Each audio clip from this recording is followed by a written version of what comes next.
அப்போ அடி வாங்கினா தாங்குவியால? சும்மா இருங்கல, சும்மா போட்டு குறைஞ்சிக்கிட்டே இருக்கானம்மா. சரி வா நம்ம போவோம். இல்லைன்னா ஒரு ஓரமாக நின்று சத்யாவை அடி வாங்குறல இல்லை திட்டு வாங்குறலான்னு பார்த்துட்டு வேணா போவோம் வா. சரி, சத்யா இங்கேருந்து கிளம்புனதுக்கப்புறம் நம்ம கிளம்பி போகலாம் என்ன? ம், சரி சரி.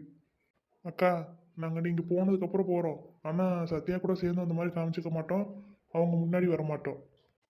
சரிப்பா, என்னமோ பண்ணுங்க. இப்போ சத்யா கூட சேர்ந்து நிற்காதீங்க, போங்க. சத்யா, நீ வா. உங்கள் அம்மா அங்கே கூப்பிட்டுட்டு அங்கே நின்றுட்டே இருக்காங்க, சீக்கிரம் வா.